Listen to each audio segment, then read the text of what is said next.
Did you miss me? I know you did. You have to. Be honest. You totally missed me. But don't call it a comeback. I've been here for years. Hello, boys. Hello, girls. You're now listening if you're on iTunes, Stitcher, SoundCloud, Podbean, and watching if you're on YouTube. Peter Talks Wrasslin. And this is, I think, episode 2 of Peter Talks Wrasslin. And it's going to be a smorgasbord of Peter's Raw Recap, Peter Talks Smackdown, and Peter Talks Wrasslin, and the WWE Extreme Rules prediction show. And I don't plan to be on this motherfucker for too long. Now, before I head into any of the Raw reviews and even like my Peter Talks Wrasslin commentary, is this. I apologize for my absence over the past couple of days, weeks even, for certain programs such as Peter Talks Smackdown or Peter Talks Wrasslin from last week.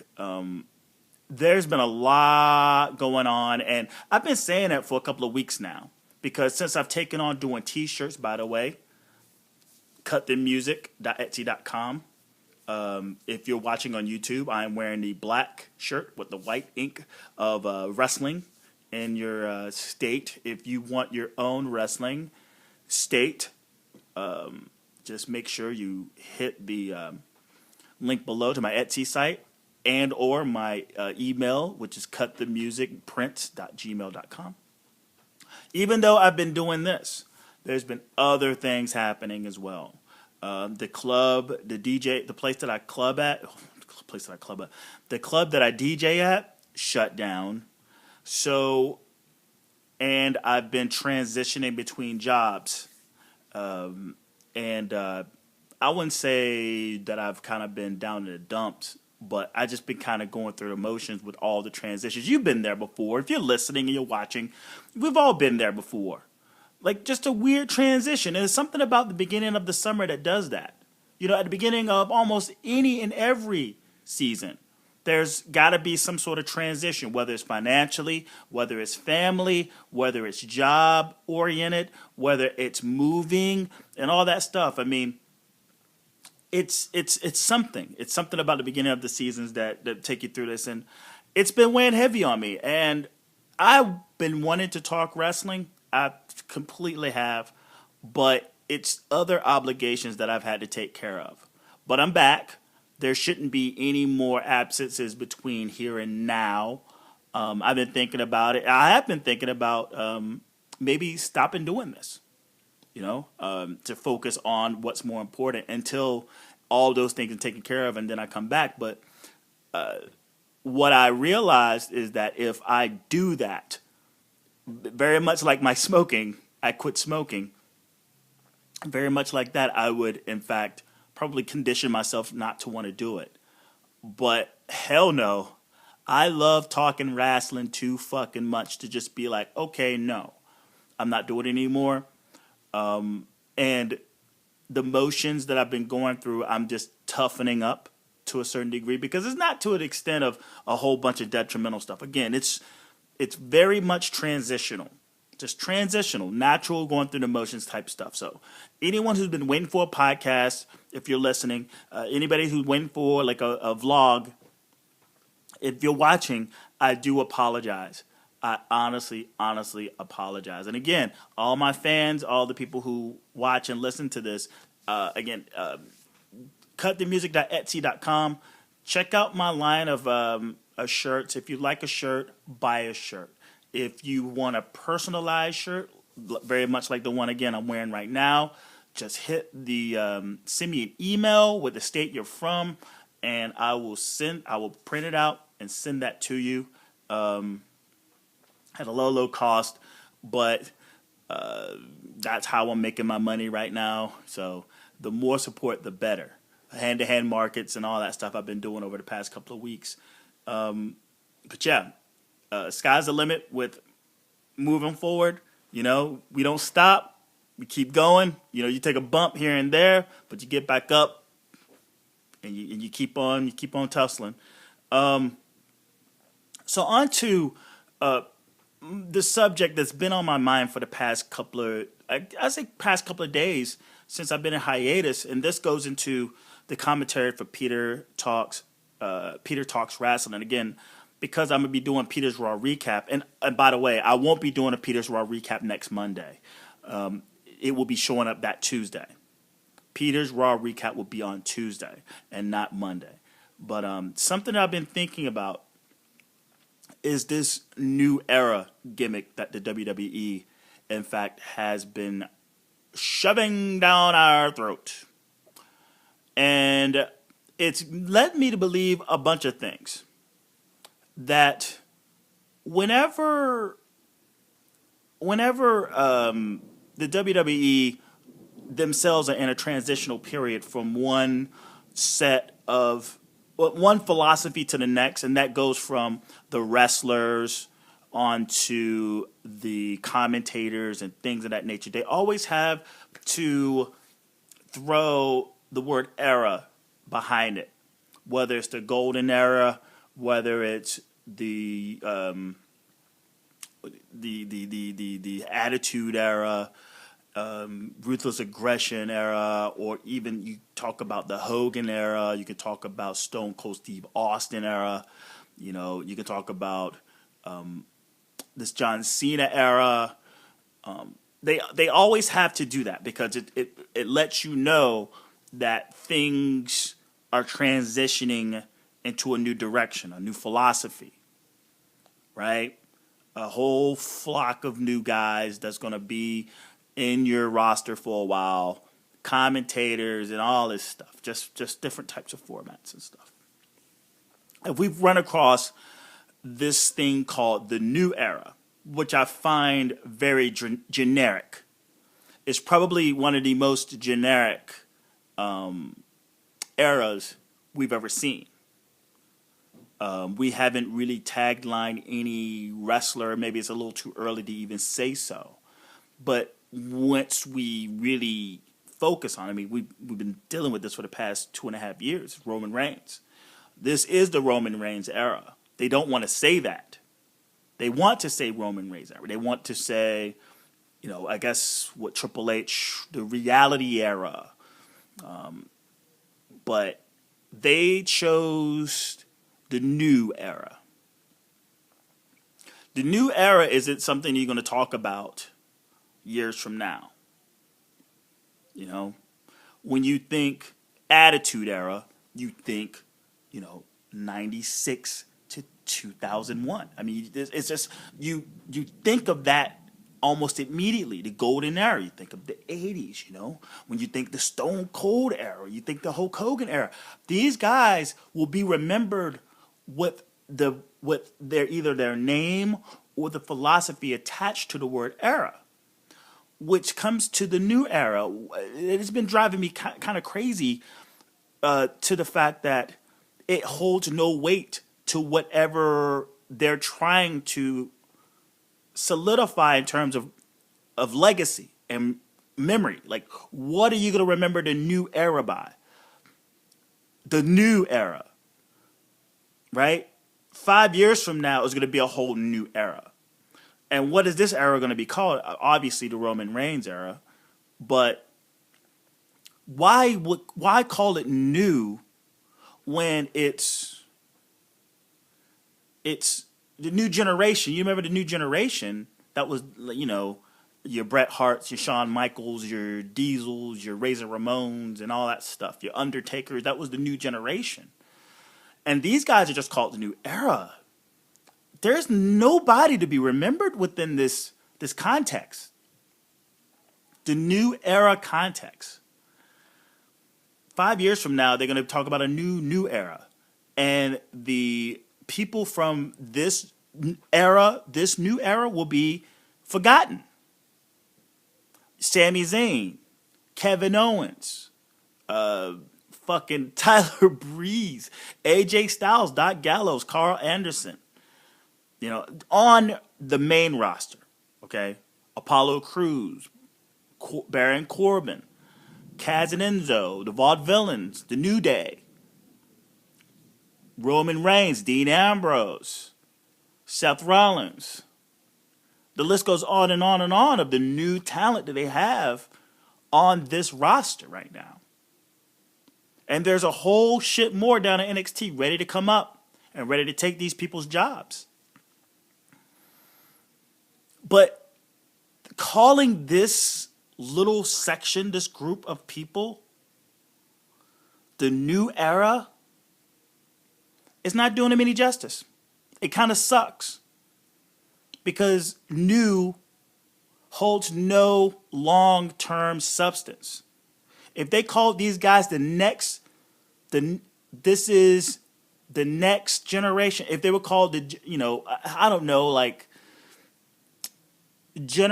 generation NXT. I don't know, like I don't even know how I would even say it, but like something to just say generation NXT, because that's basically what it is. All these new people coming up, they're all coming from NXT.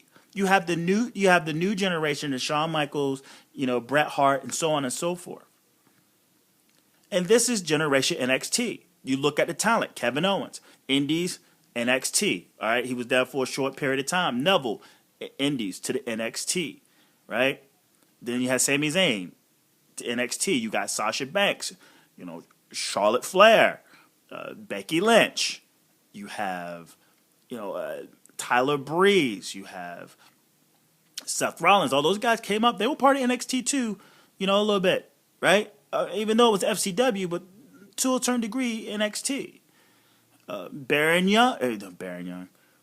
Corbin, Darren Young, Titus O'Neil. All these guys came up from NXT. So I wish that there was some sort of way to sort of back out of this whole new era, because they're going to get cornered into a position to where they're going to be easily forgotten once a whole new crop of talent come up from NXT. And there's a shit ton of it. A shit ton. American Alpha, Hideo Itami, Finn Balor,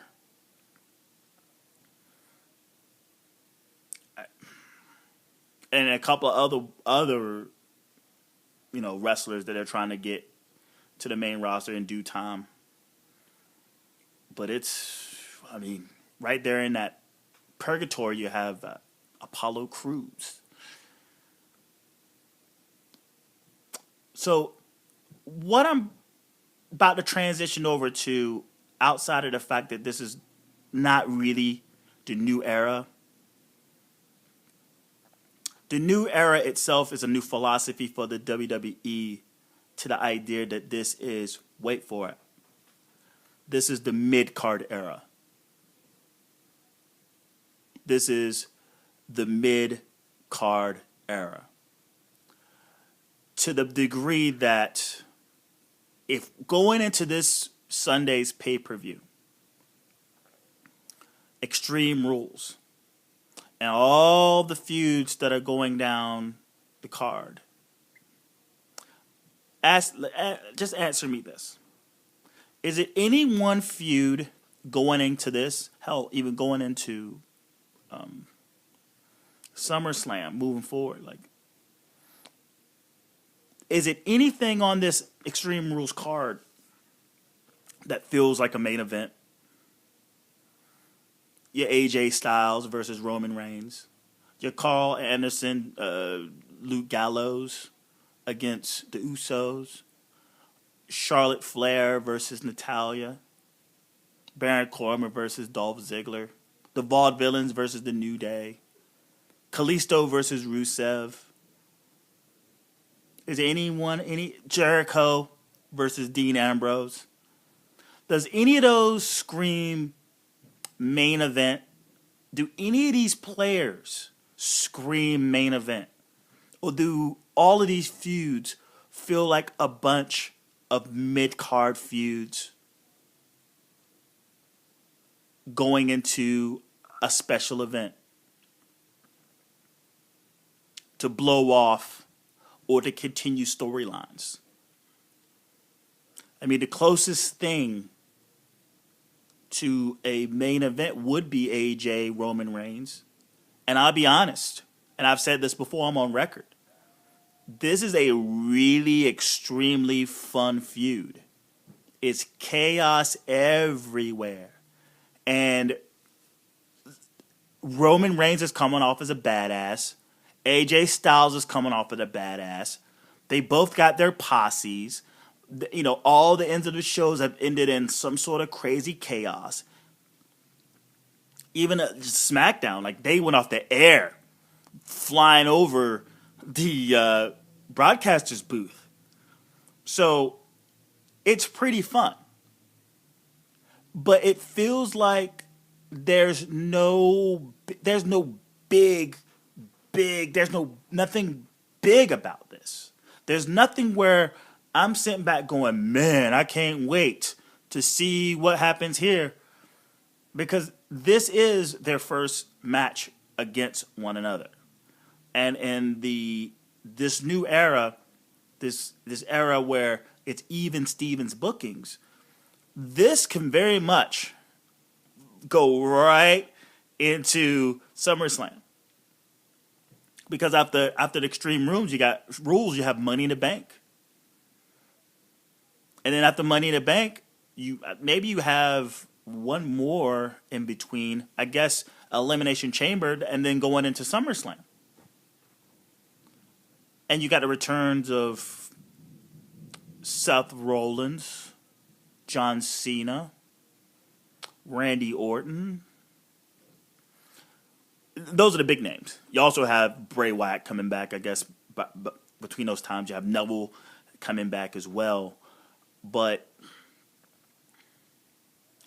with the idea of the WWE focusing even more so on the sports entertainment moniker, the fact that they're dealing more with NBC and the handling of John Cena, and working with ESPN and getting a lot more mainstream coverage, trying to become pop culture. What they're trying to do is measure themselves up against things like The Walking Dead. They try to measure themselves up against Game of Thrones, so on and so forth.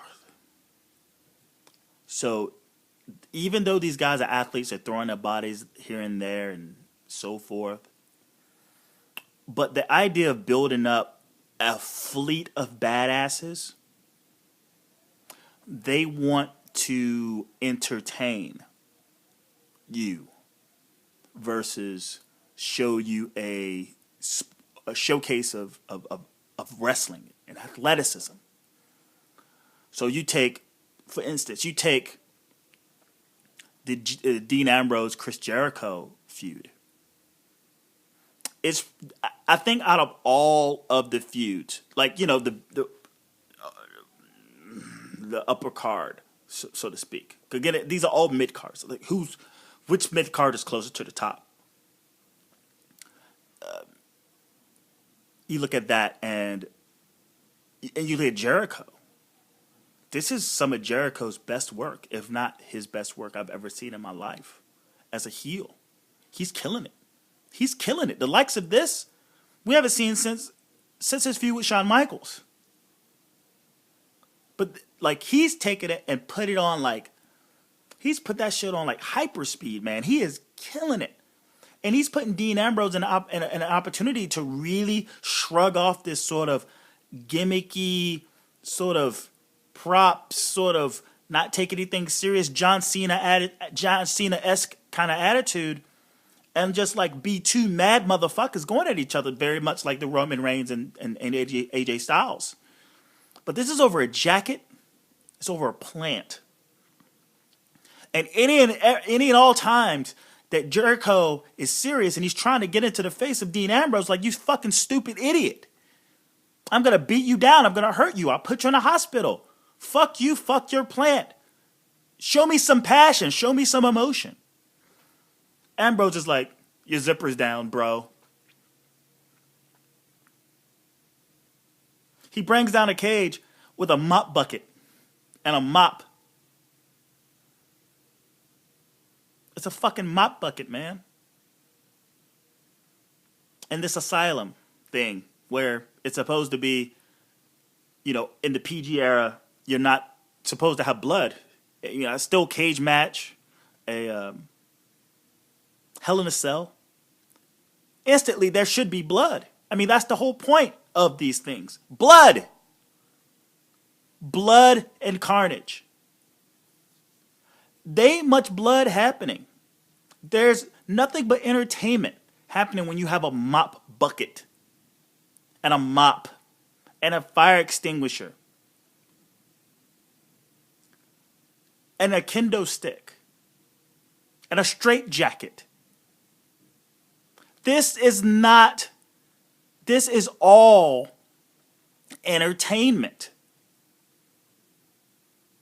And as long as you're entertaining, and as long as you don't, really separate yourself from the group to be a fucking badass, to be someone who takes no shit, not just for your feud, but like all the time. Well, the Attitude Era was what it is, because the Attitude Era, these motherfuckers had attitude. From the low card to the high card. For everyone that was getting a big push, and people who were like on the brink of being future endeavored. Everyone had attitude. Everyone kicked ass. Everyone was a badass. And you were like, you ate it up. You ate it up. You were like, holy shit. Chainsaw Charlie coming through. Holy shit. Steve Austin's about to fucking tear some shit up. Shawn Michaels, the Heartbreak Kid, Razor Ramon, Big Daddy Cool Diesel, all these motherfuckers, the New Age Outlaws, these motherfuckers were badasses.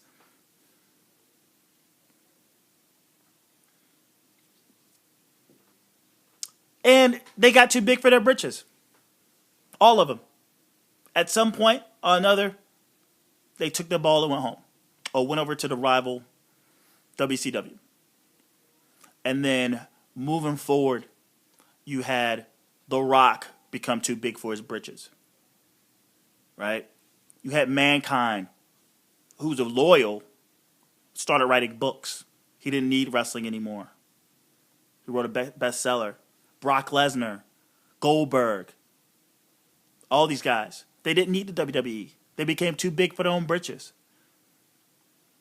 And with all these people becoming too big, Bret Hart, all these guys, Macho Man, all of them, Hulk Hogan,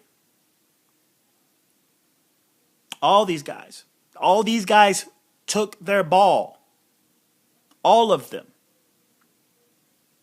We get to the Ruthless Aggression era. Batista becomes a big star. I mean, later on, but he leaves. Kurt Angle leaves. Christian leaves. There's been so many people that's Gail Kim. There's been so many people over the years, up to AJ Styles and CM Punk, who've all taken a ball and either gone home or got released somehow. Well, not even so much released, but just either taking the ball, going home, or gone to another promotion. Just recently. Now you got motherfuckers who are taking that ball and going home because they don't stand a chance to become big stars. And they're looking behind them. They're looking at all these hungry kids. All these kids that are like, want so bad to be in their spot. It's called NXT. Wade Barrett, he wanted his release. I just read something that Cody Rhodes wanted his release. Probably a rumor. It's probably like a rumor, but still, for shit to be floating around like that, you gotta fucking like keep your ear to the fucking mat. You gotta be like, yo, what the hell's going on? These guys are unhappy. It's not like they see greener pastures. WWE has stagnated their talent so much in fear that they're going to become big stars, that to keep them from leaving, to the fact that they're so unhappy that they're leaving regardless. Do you understand how fucking like the importance of this is? Because this isn't as simple as this. Not as simple as, hey, I was in line to be a big star and I was promised this and I was promised that, and they said that they weren't going to give it to me, so I left. It's like, no, like, you're just another guy. Like, Ryback's dealing with this right now. You're just on this roster. No one's going to be a big star. Nobody's going to be a big star. We got Roman Reigns, and he's already signed on the dotted line that he's not ever leaving. John Cena's being an asshole right now, doing stuff for Fox, doing movies that we're not behind. He's doing all these things that we're not supporting, and he's getting a little too big for his britches too. Cena is a loyal. He's a lifer. And they're scared of that shit. I mean, yeah, he's getting old, but they're not really doing him any favors by not standing behind any and everything that all projects that he's part of. It's kind of unfair to him to a certain extent. Cena, of all people, it can't be unfair to Cena. He's good. But they're being petty about what they're doing with Cena. To the point to where his rotator cuff was damaged, and they gave him 9 months. And they forced him back within 5 months, man. They said, nope, they come back in 5. And maybe Cena's the workaholic himself he wants to get into, but like, for them to have speculations of him possibly wanting to do something else and getting away from the WWE, I mean, he's approaching 40. At some point, he's going to have to. And he's agreed to come back within 5 months, maybe on his own merit. I just go like, that's how the WWE fucking works right now. And everyone below him will never be as big as him. Roman Reigns will never be as big as John Cena. Ever. AJ Styles will never be as big as John Cena. Ever. Dean Ambrose. Seth Rollins. Apollo Crews. Big Cass. Is a lot of promise in him, but he'll never be as big of a star as John Cena. John Cena is the last big star that the WWE has ever seen. You know why? Because they just did a fucking WrestleMania at Dallas with a depleted roster that sold over 100 tickets. 100,000 tickets. Well, kayfabe. If they sold over 95 tickets to a main event featuring Roman Reigns and Triple H, I think they found themselves in a position where all these years, hard-earned years of just basically pushing the brand more than the actual workers. Tonight, John Cena in Greensboro. Tonight, Chris Jericho in Chicago. Tonight, fucking The New Day in LA. Tonight, fucking Dean Ambrose in Dallas. No. WWE Live. From WrestleMania to SummerSlam to Survivor Series to the Royal Rumble. It's WWE who you're coming to see. The draw is 3 letters. The belt is 3 letters. I didn't go to the go home show to see any one person. I went there to see the show. And that's what the WWE has accomplished right now. They've accomplished that the McMahons and the WWE are the main eventers. And the rest of the roster is a bunch of players, a bunch of mid-card guys. And it's sad. So the new era that everyone speaks on, I like to conclude with this. This new era will be a forgotten era. This new era is sheep's clothing over the wolf that is the mid-card era. Drink it in, man. Drink it in.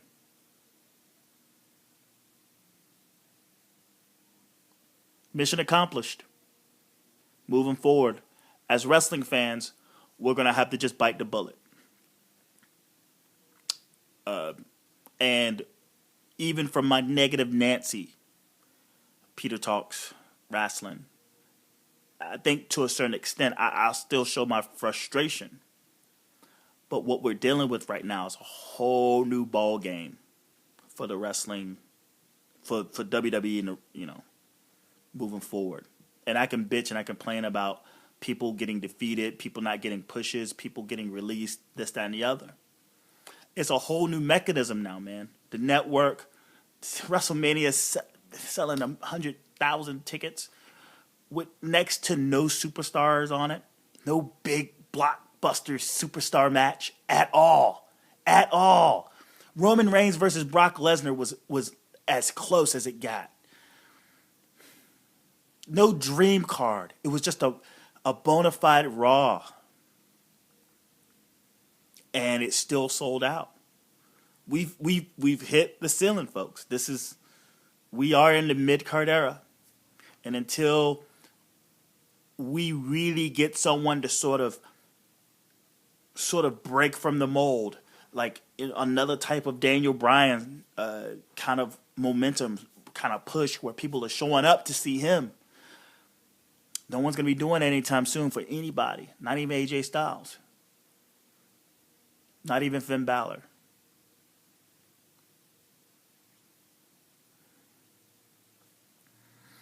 All right. So that's my Peter Talks Wrasslin segment, the mid-card era. Welcome to the mid-card era. And we're going to go into Raw. And I'm going to blow past this because it was in Greensboro. I live in Greensboro. I went to the show. I was in nosebleeds. I was chilling, though. That's all good. I showed up right at the beginning. I called an Uber over because I had to work. I had to, I actually wore this shirt. I had to print out this shirt before I went. And it was pretty awesome, man. I will say I was so proud of the Greensboro fan base. I mean, we came out, we represented, and we gave that show an added touch to it that was definitely necessary for a go home show, and hell, for even booking future Raws. Because I don't know if you remember the last time that the WWE was in Greensboro. Well, say not Raw, SmackDown has come, but Raw. The last time Monday Night Raw was in the Greensboro Coliseum, it was 2.5 years ago, maybe even 3 years ago. And it was the return of Paul Heyman. And that place was so depleted. I mean, it was gutted out. They had to tarp off the top of the fucking upper seats because it just looked so bad. It looked horrible. There was no energy in the place. As if no one knew that the show was there. Paul Heyman came out to crickets. Jericho, who had just come back, crickets. It was crickets every fucking where. And I'm like, oh my God. Another year's gone by, and there's no Monday Night Raw. Another year's gone by, and there's no Monday Night Raw. I actually checked the Coliseum just to see if any WWE events was coming at all at the beginning of the year, and there was nothing. I went to the WWE website. I was like, is anything coming to North Carolina at least? It was nothing. And then just recently, I would say 2 months ago, I get a message from a dude I know from Facebook. He was like, yo, you going to the Raw show? I'm like, holy shit, there's an actual show in North Carolina outside of, I guess, what they did for NXT down in Charlotte? I was like, fuck yeah, I'm going. And I was thinking, showing up, that it was going to be basically the same thing. And it was going to either be I mean, that was a live event, I think a couple of months, last year, but it was a good turnout. But I showed up really skeptical. And when I walked in and I saw how packed it was and how the energy was, I was like, good job, Greensboro. Great job. This made or break us. This is going to make or break to the fact that either WWE is going to come back here anymore. And we were in there flexing like we were Chicago. So I just put over Greensboro enough, but I just wanted to put it out there. The environment was great. I was in nosebleeds, man. Nosebleeds. I didn't care. Fuck it. I just wanted to be in the building. And I had a blast. Had kids around me and shit, just raising hell. And I was like, yo, the energy is fucking fantastic, man. It was fantastic. So watching the show, I didn't take the notes because I was just taking it all in. I actually just watched the show. I just watched the show moments ago, sort of brushed through it and wrote down some notes. AJ Styles comes out and he shoots on the idea of the club. It's like, Lo, this is not a conspiracy to some big plan. This is just me wanting, to be with my friends, and I'm going after the belt. I'm going to take it by myself. Then they show some tweets, right? Like, the fuck? At least read tweets, Read the tweets. Pick like 2 or 3 tweets, read from them, shout out whoever the fuck wrote it, and then keep it moving. But it was just like tweets on the screen, which I was like, bad approach. If anything, just, I don't know, ask questions in the street. Like send Renee Young on the streets or in the lines at Greensboro and just ask, how do you feel about the club, and have people talk. I think that would have been fun. But then Roman Reigns comes out, and we booed the shit out of him. Those are Roman Reigns fans in the house too, by the way. But JBL, listen to that ovation. Boo. Listen to how passionate everyone is. Stop, man.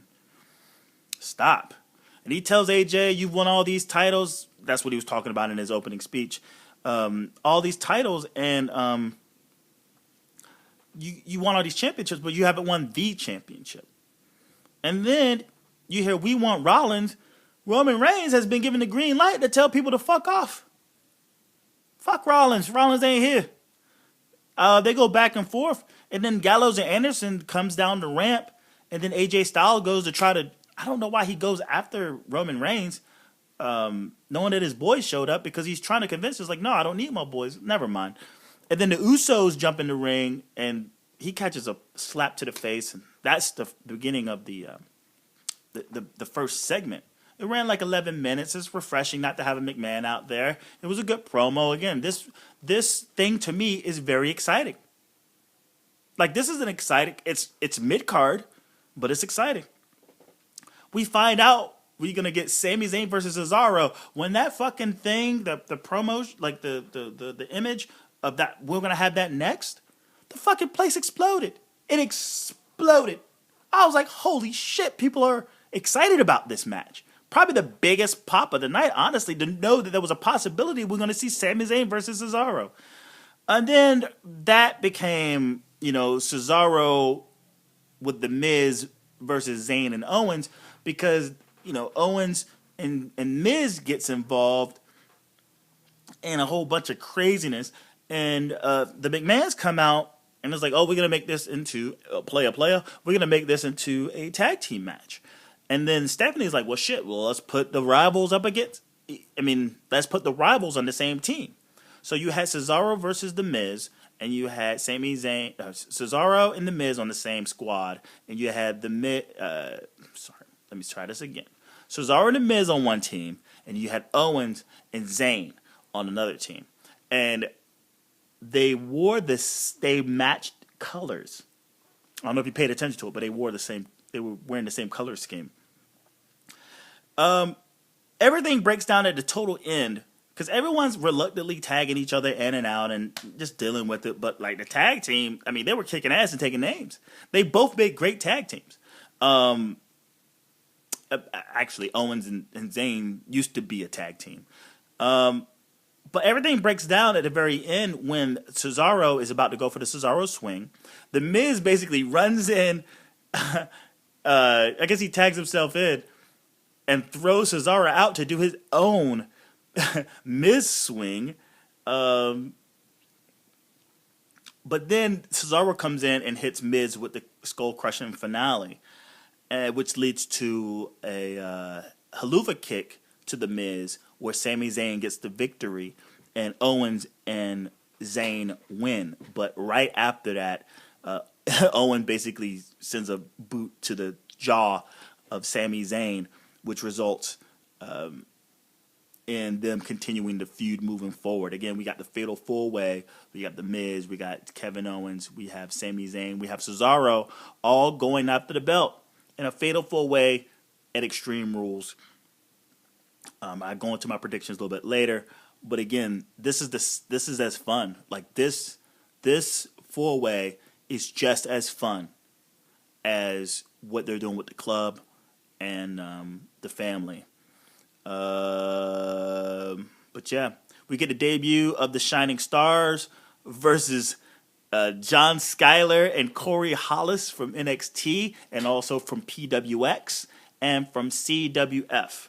Those are the local wrestling promotions here in town. But John Skyler is actually wearing his trunks that say Skyler on it. And on the, yeah. And oh man, Michael Cole calls him Scott Jackson. You got Scott Jackson in the ring. And it's like Skyler's on his name. And I had to look it up. Apparently Scott Jackson is his real name. John Skyler is kayfabe. But it's the debut of the Shining Stars. Mid-card ass name. And what I take out of this is that they're vicious. They come out and they're like, oh yeah, paradise. The ring is our paradise. The ring is Puerto Rico. Everyone's invited to Puerto Rico. And this, that, and the other. So they get in there. It's a squash match, basically. Their finishing maneuver is the Shining Star.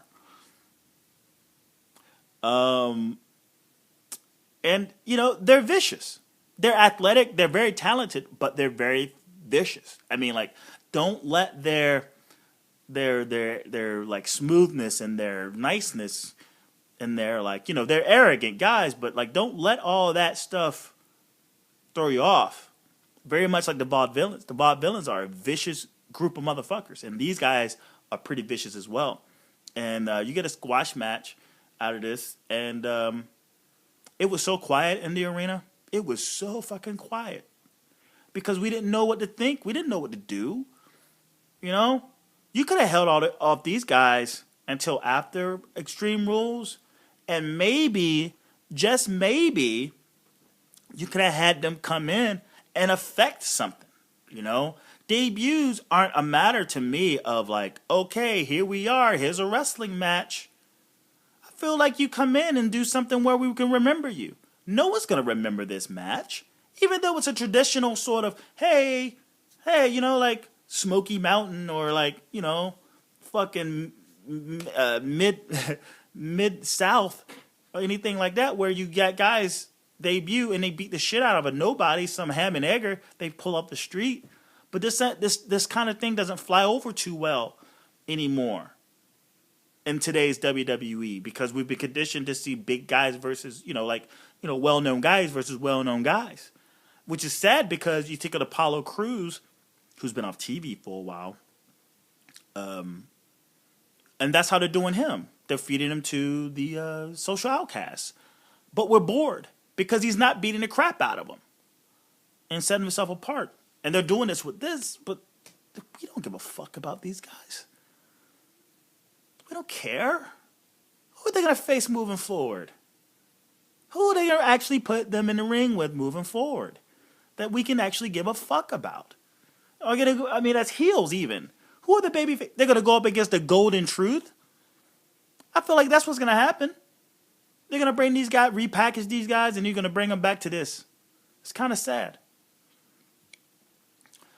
You got Ambrose and Jericho. They do their showdown before the big match at Extreme Rules. And Jericho, like Sir Ambrose comes out. He has a shiner. And I guess that's basically a shiner from last Smackdown and when he got the beat down of a lifetime in a straight jacket. And he's talking and talking and talking. Ambrose, I don't give a fuck about you. Jericho, I mean, yeah, I've talked about this already. Ambrose is in a position where he could be a total badass, but he resorts to being a jackass. Your zipper's open. Here's my plant, Mitch. I can't. He introduces a new cage match. One thing about Greensboro too, every time the WWE comes to Greensboro, there's going to be a cage hanging. It's just the way it's going to be. There was a cage the last time Raw was here. There's going to be a cage. I think when SmackDown came here last, there's going to be a cage. And actually, one of the times SmackDown showed up to Greensboro, it was the first time that the Shield lost. The Shield was undefeated until they came to Greensboro. But they bring down the cage, and he's talking about this new match that is called the Insane Asylum. And everyone's bitching and moaning about the music in the background. So what? Big deal. It's entertainment, man. It's the entertainment. Mid-card era. Entertainment era, baby. Mid-card era. So you're going to get some kooky shit like this. And because, again, what I said earlier, the cage itself is supposed to be blood.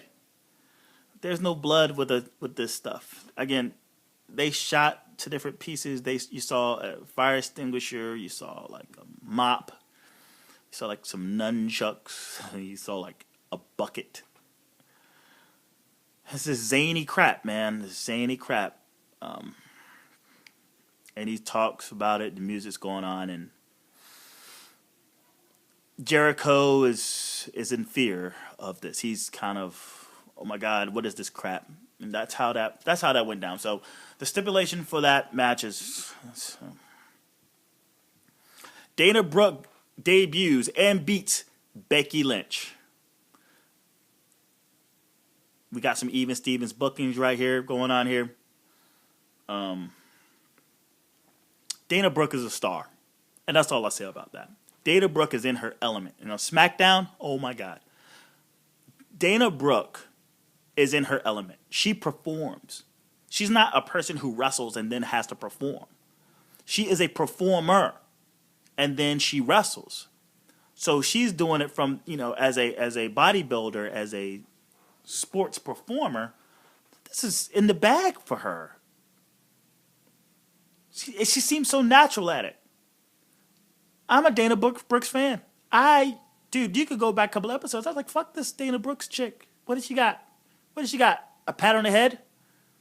Emma's hurt, and now she's out there kicking ass. She's basically, her and Big Cass are in the same boat right now. Their significant others are hurt, and whoever the fuck's in the back is like, well, fuck it. We'll give you the ball. Run with it. And Dana Brooke, she's a star. That's all I'll say. Like, I'm not mad about her losing to Becky Lynch losing. Becky Lynch is a lovable loser. She's like Dean Ambrose, a lovable loser. She's Sami Zayn, a lovable loser. She's not getting buried. She's going to stay on TV. She's going to always be out there. She's a lovable loser. And we're going to root for her as that lovable loser. If you're a lovable loser, you know what you don't do? Win. We get a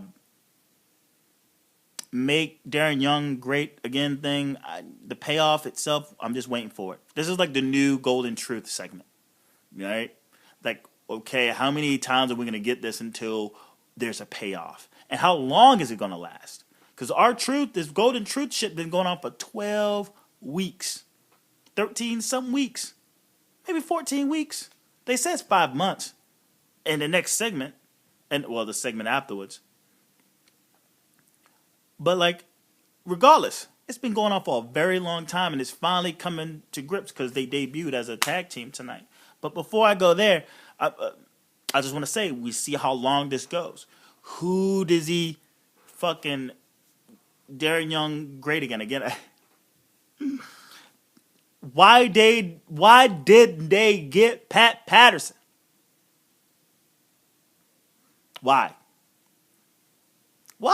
I don't know. What? You think people would have caught on? Only us nerds would have caught on to the fact that Pat Patterson out there and he's another gay guy. You know? It would have been some insider shit for us to sort of giggle at, you know? Like, look at this. They got one over on us, you know? This is pretty funny. This is actually pretty cool. You know? All jokes aside, this is cool. But nope.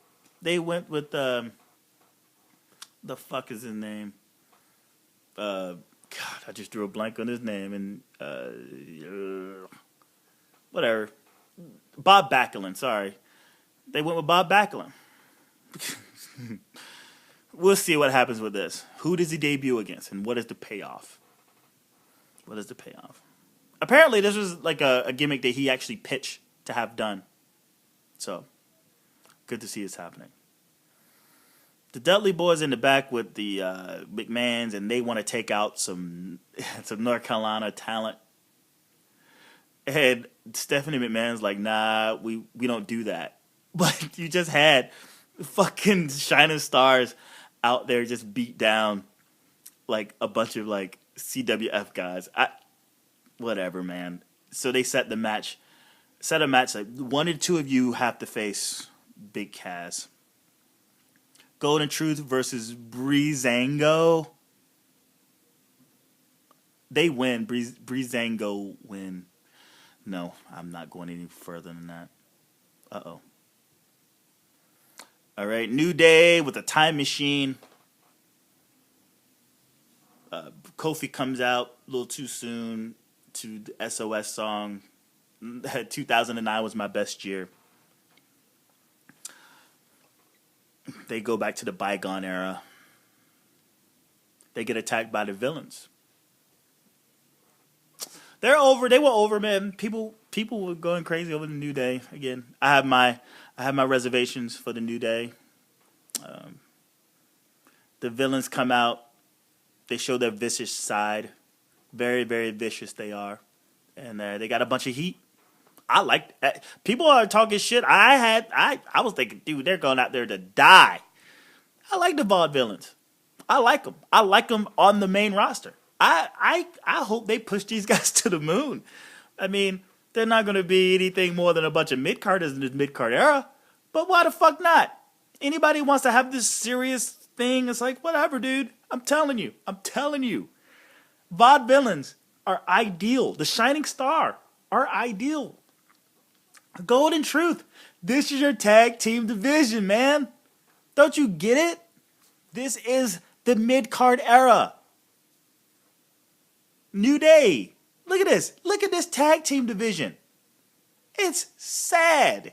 And you look at, it's great in a sports entertainment aspect, though. Oh, it's fucking, it's creme de la creme. You look at guys like the Revival down at NXT. You look at American Alpha, and you look at, man, dude, this guy's gonna come up, man, and they're gonna put them in a gimmick too, man, And the tag team division is gonna be a bunch of hokey mid-card acts. Why not, dude? Have fun with it. Fuck it. We get Drew Gallows versus Carl Anderson versus the Usos, and the Usos win. These guys, so I mean, mid card era. You can't. You can debut, you can make a splash, but we're not gonna have you kick ass.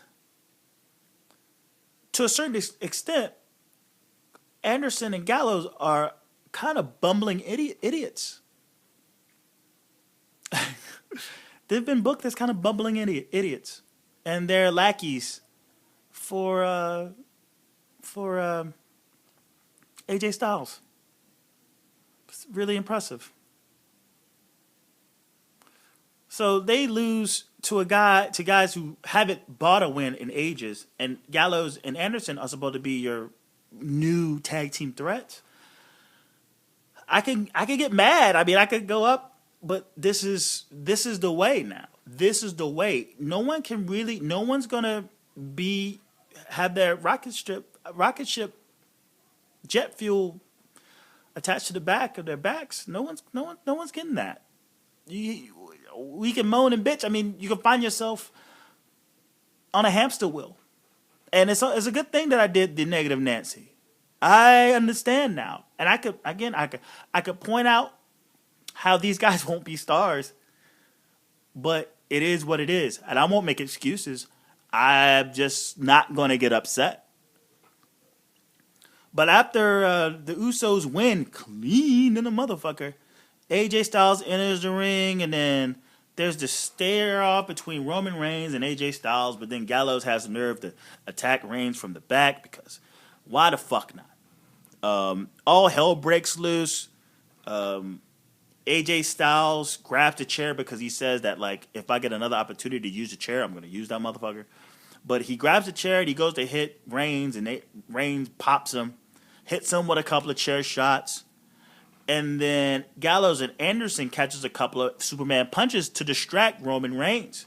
When he comes back to finish up AJ Styles has the chair, and then he puts it to Roman Reigns, and he drops the Styles Clash on him on top of the chair. I popped. I can't believe he got that motherfucker up in that move. I can't believe it.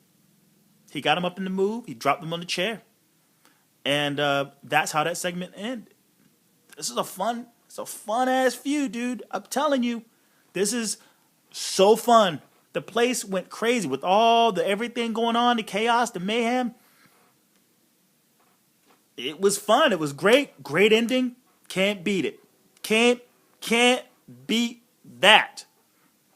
And I'm looking forward to the match. We'll see. It's an Extreme Rules match. Anything goes. It's going to be a brawl. It's going to be fun. So far, so good. And again, I hope this is a rivalry that I want to extend to SummerSlam. This can get me through. I mean, what else the fuck do I have to look forward to? Another Vaudevillains New Day match? Right? What else I gotta look forward to? Shining Star? I gotta look forward to Baron Corbin and Dolph Ziggler? Hell no. Okay, John Cena's coming back, but what? I mean, okay, then there's John Cena. So, like, have fun with this. Have fun with this.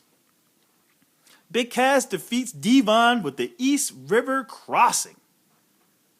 Because when he first showed up, I mean, that music hits, man. We fucking went nuts. Yes, sir. And he comes down, he cuts his promo. Big Cass, we like him, man. He is the total prototype of what we should not like. That's the irony. We should not like this fool. We should be booing him out the building. But for some reason, we like this guy. He has limited mic skills. He has limited in-ring ability. But for some fucking reason, when that music hits and Enzo Amore is a mouthpiece over the past couple of months, years, we love Enzo. How could you not love the guy?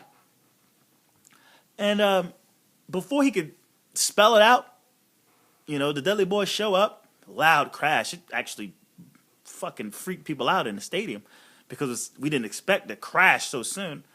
You had the Dudley Boys come out and interrupt before he could spell him out. And then after he beat him and he goes up the ramp, he hits I guess he hits him with the East River Crossing right after he drops Bubba Ray with a big boot on the apron. And he spelled it out. I got one word to describe him, but spell it out for you. Soft. I got the chant soft. It was fun. Del Rio destroys Kalisto. Absolutely destroys him. He dismantles him. There's no comeback. There's no nothing. And while he's being destroyed, fucking Rusev destroys Sin Cara in the back. Drags his ass out. Distracts him a little more. And then after Del Rio's finished with Kalisto, I mean, there was nothing to this. It was the Del Rio destruction of fucking Kalisto. Rusev decides to pick the bones. He gets in there and he puts him in an accolade that looked like it was going to literally snap him in half. But the backbreaker, that fucking backstabber that Del Rio put on Kalisto was pretty vicious too. So he had to put some ice on that motherfucking spine after this match. And then we get the women's contract signing. I actually moved down from the nosebleeds to join the homie T.O. Polk a couple of episodes back. I joined him just for the final segment. You can move around this final segment. No one give this shit. But it was the women's contract signing. The only thing that stands out here is that Charlotte reads the contract. she actually read the contract. And they saw the clause in there that Ric Flair is not to be at ringside. And Ric Flair's pissed. Charlotte's pissed. Flair decides to go at Stephanie. Talks pure shit to her. Shane's like, yo, dude, calm the fuck down. But he's like, nah, he's ready to fight somebody. If it's not going to be Steph, it'll be you. But then he catches a pimp smack from Stephanie. He does a bump. And then with all the chaos going on, Natalya puts Charlotte in the sharpshooter as CWF security is taking out Ric Flair. And Charlotte taps. She gets out of it. She rolls out of the ring and she forgets the belt. And we're left with the image, if you're watching on TV, you're left with an image of Natalya holding the belt high. And that's how Raw ends. Well, that's how Raw ends. But at the stadium, they're dark. It wasn't a dark match. They had a dark segment, basically, of Jericho and Dean Ambrose again. And Dean Ambrose hits Jericho a couple of times with a kendo stick, and that's how the show ended. And that was Greensboro. That was Greensboro Raw. And then I'm just gonna fly through SmackDown. Owens versus Cesaro with Miz and Zayn at ringside.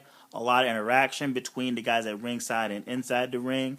And then Owens wins with a roll-up. Yeah. Owens wins with a roll-up with all these crazy distractions going on. And then Owens escapes. And then Zayn and Cesaro and Miz, they all take each other out. I think the Miz hits the skull-crushing finale. He's the guy to get the last lick. But that's them moving into the Fatal 4-Way. Dana Brooke versus Paige, where Brooke goes over. Paige just beat Charlotte Flair, right? I'm pretty sure she just beat Charlotte Flair, right? And she just lost to Dana Brooke. They're really doing something with Dana. They're doing something with Dana. You have Becky on commentary. Like I said in my notes right here, I got Brooke is in her natural element. And she wins with a fisherman's sit-down powerbomb. That's her finisher, it seems. But she beat Paige clean as a motherfucker. She has nothing going into Extreme Rules unless they throw it in the last second. Why not? have a rematch against her and Paige where she beats Paige again, or unless they're gonna go, oh, it's gonna be Dana Brooke versus Becky Lynch. We'll see. But I like Dana. I like Dana Brooke. They shoot a segment backstage with Rusev looking at how he beat down Kalisto. The look he had on his face was great. He's so proud of himself. Dolph Ziggler versus Sheamus. And God, they would go through the accolades of Sheamus. Man, this guy's a 3-time world champ, a Royal Rumble winner. God almighty. And he's jobbing out to Dolph Ziggler. He loses to a kick out of nowhere, a super kick out of nowhere, you know. He gets dropped on the fucking ropes, and then he kind of bounces, just hits him with a super kick, and then he pins him 1, 2, 3. Then Baron Corbin shows up and is like, hey, I'm going to beat you at Extreme Rules. Jericho cuts a promo inside the asylum, or with the asylum above him, and he runs down the weapons inside the asylum, and how many days with the use of each weapon that Dean Ambrose is going to spend in the hospital. He counts up to 40 days that Dean Ambrose is going to be in the hospital. Dean Ambrose shows up in a fake beard. Apparently, he's part of the fake crew that's out there to adjust the asylum, but the asylum is down. So you got the basically Dean Ambrose beating the shit out of Chris Jericho inside the asylum. But one thing, the door wasn't locked. And plus, you also see, you get how the match is going to be, because it's like, what the fuck, all this stuff dangling. You climb that ring. It's almost like a Mega Man. It's like, oh yeah, how to play this game, you know, like. So how to play this game, you know, you climb up you climb up the side of the cage, and you grab a weapon and you bring it down and you use it on your opponents. That's basically what it is. That's your asylum match. He grabs a kendo stick. He beats the shit out of it with the kendo stick. Hits him with better shots that he did in the dark segment in Greensboro. But nevertheless, Jericho escapes because the door is not locked. He just kind of slithers the fuck out of there. So we see what we know going into the asylum cage match, how it's going to go down. You climb the fucking cage, you grab a weapon of choice, and then you use it on your opponent. And it's still a cage, and it's going to be locked. You get the Vaudevillains with the Dudleys versus the New Day and Big Cass. Cass wins with the hot tag. He gets the pin on, I think, Bubba Ray. So, I mean, unless they do like 2-on-1 at Extreme Rules, which I think they'll probably do, that's how they're going to move Cass into at least a segment, maybe on the pre-show. We won't find out till tomorrow. But then you have the New Day of the Vaudevillains going into the thing. The baby faces win. And then you get Reigns versus Gallows. And it's their match. And Gallows knows how to wrestle, man. That Gallows guy, that guy's good in the ring. And then utter chaos ensues, and it ends as a no contest, and they brawl going off the air, and that's SmackDown. That was your go-home show for SmackDown in Greenville. We go from Greensboro to Greenville, South Carolina. And, you know, those two shows, I can't say that one was horrible, one was better, or this, that, and the other. It's what it was. It's the mid-card era going into the mid-card feuds into a mid-card pay-per-view special event on the WWE Network. And I have no complaints. I have absolutely no complaints. I mean, I got a couple of nitpicks, and you heard them. But for the most part, it is what it is. And am I excited about Extreme Rules? On a scale of 1 to 10, I give a 6. I give it a 6.5. You always got to make it point. You can't just give it a solid answer. Have you listened to any other podcast and they're like, on a scale of 1 to 10 or on a grade scale, A to F, it's always like minus or point 0.5, Like you can't just give a solid answer because the WWE doesn't really give you the luxury of giving it because it's like, it's bad, but it's not that bad, we get a 0.5, like it's always funny to me. But going into Extreme Rules, let me pull up the card, and here's my predictions.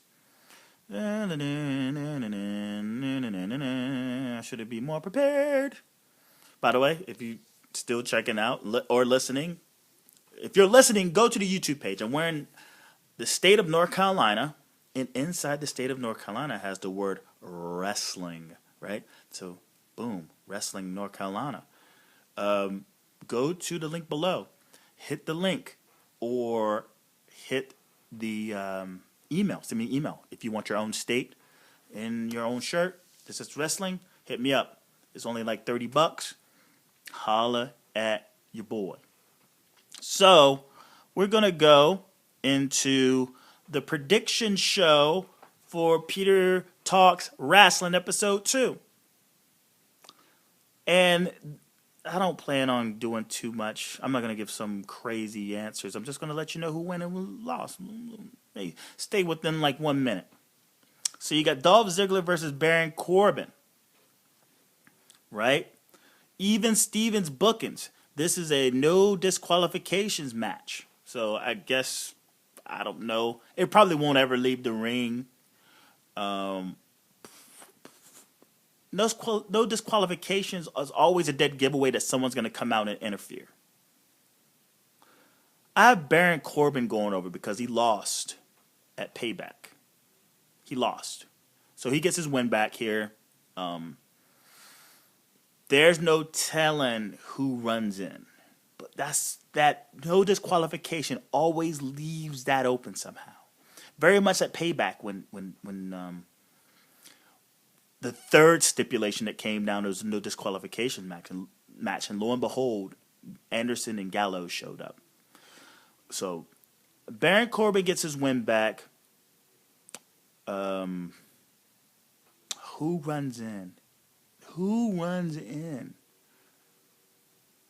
I don't know. I have no idea, but someone runs in. All right.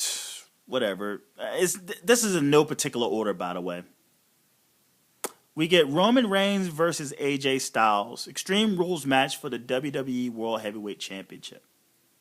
And by the way, I forgot to mention in the contract signing of Raw, part of that contract stipulation is if Ric Flair actually shows up, that it will become a disqualification and the belt transfers over to Natty, even in disqualification. So Roman Reigns versus AJ Styles Extreme Rules match for the WWE World Heavyweight Championship. It's a shame. It's a shame that this is the first of the feud, and it's for the belt.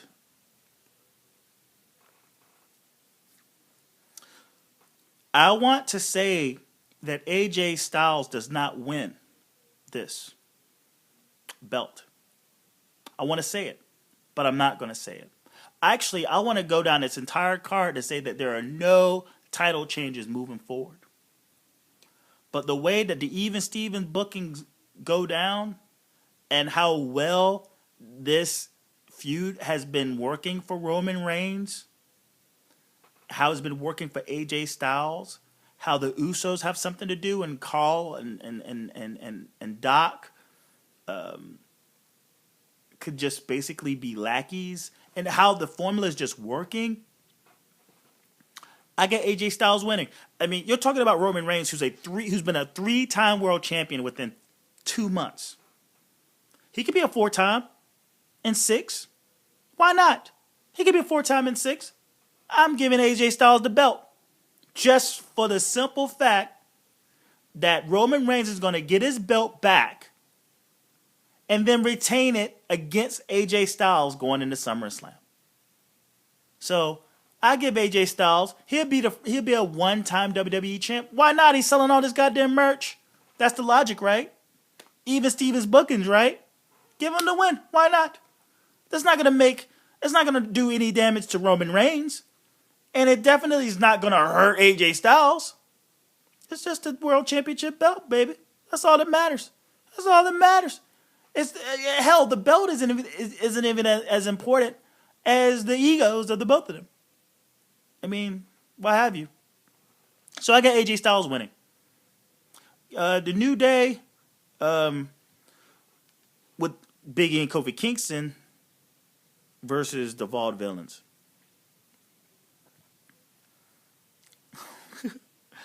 We gotta get some more Even Stevens bookings here, right? Why the fuck not? Give the belt to the Vaudevillains. Give the belt to the Vaudevillains. It's the same shit. It's a shame that, like, in this era, this mid-card new era of, I guess Even Stevens book has been going on for quite some time, that the number one contenders, you got number one fucking contenders going in for their first match for the belts. It's kind of hard to believe that they're not going to walk out with those belts. And then whoever the fuck loses the belts, get them back. So I got Reigns losing. I got AJ Styles going over becoming WWE Heavyweight Champion for the first time. And I got the Vaudevillains beating the New Day. Because the New Day could get their belt back. It's not doing them any justice. And plus the Vaudevillains are fun. They're very fun. The bygone era. They are men. Why bring them up, put them in this position, to like basically go out immediately. We got 3 matches, guys. 3 matches. Vaudevillains. First time tag team champions. Charlotte versus Natalya. We ain't got to go into this. Charlotte retains. They probably do some hokey pokey bullshit to where they're going to send out a fake flare, another dusty finish. Charlotte retains. Kalisto versus Rusev. Yeah, it's Rusev. Kalisto wins. He retains. They're idiots with that booking. The Miz versus Kevin Owens versus Cesaro versus Sami Zayn in a fatal 4-way for the WWE Intercontinental Championship. And by the way, that singles match, Kalisto is for the U.S. Championship match. He retains the U.S. Championship. And next up is Alberto Del Rio. But fatal 4-way. Miz retains. Why not? Miz retains. Kevin Owens should be going for the Intercontinental belt anyway. Maybe he'll get his rematch clause finally granted at Money in the Bank. And then he goes, beats the Miz at Money in the Bank, and then becomes the Money in the Bank champion. Why not? He's my number one pick to be the next Money in the Bank briefcase holder. And he's going to be the Intercontinental champ all at the same time. It's going to happen. But that's going to happen at Money in the Bank. Miz retains here. And why not, through this, we relaunch the feud between Cesaro and Sami Zayn that they had down in NXT. Why not? 2 baby faces. I mean, unless they make Cesaro a heel. But they don't need to turn anybody. And by the way, heels and faces, they don't exist no more. So be it. Yeah, Miz retains. All right, what we got next? The Asylum match. Dean Ambrose versus Chris Jericho. Dean Ambrose wins. Because just for the simple fact that he's going up against Jericho. But this is... What happens here? Yeah. I'm trying to think if they already faced... Have they already faced off? Ooh. Chris Jericho wins this. And then they take this... It's even Stevens, man. Chris Jericho wins. Usos versus the Club in a tornado tag match. Being that it's just going to be an all-out brawl. There's no tags. They're just in there fighting. The Usos beat the Club on Raw, so I got Gallows and Anderson. It's funny. It's funny as hell how this turns out, but I have the Club because they lost on Raw, and they got to get their win back. All right, so those are my predictions, guys. Thank you so much for checking out episode 2. Again, I apologize for the disjointedness of all of this shit that's been going on and the fact that I haven't been getting on my podcast and shit. But I do love you guys, man. I love you all. And if you're listening, be sure to add me to your playlist. Again, Peter Talks Wrasslin, Peter's Raw Recap, Peter Talks Smackdown. All right? Those are the these are the 3 shows. They're all going to be on Stitcher, iTunes, SoundCloud, and Podbean. If you're watching on YouTube, hit the subscription button below. Thank you again. Hit the subscription button. You can find me at Ellen Japanese, all one word, LinJapanesc. You also find me at PJTW Central on Twitter. Hit the thumbs up button, hit the thumbs down button. Doesn't matter. I just want you to feel the passion. Leave a comment below. Hit me with the tweet. And the most important thing you can do is share. Share this motherfucker, y'all. Let motherfuckers know that you need to be listening to Peter and them. Shout out to Keita and Jay. Shout out to the true TSB. That's Justin JSB. Sorry about that. Shout out to Music Destination. Shout out to what the hell is his name? Draw a blank. Oh yeah, Simpson. Ronnie Simpson. Shout out to him. Shout out to any and all the people that are listening. We're back on a I apologize. Tuesday will be Peter's Raw Recap, okay? I got kind of a date. So, and it's on Monday. She's like, hey, how about Monday? I'm like, all right. I gotta, I'll watch it. I'll watch it after I get off work Monday and give you a raw cap. Tuesday and give you a raw cap, a raw cap. I just call it raw cap, Tuesday. So that's the only change. But you will get Wednesday. You will get a Peter Talks Wrestling with. Sorry, I'm all out of it. Peter Talks Wrestling, and then on Saturday you'll get Peter's Raw. I'm out of it. Peter Talks Smackdown. Look, I'm the fuck out of here, guys. Watch out for those foreign objects. Peace.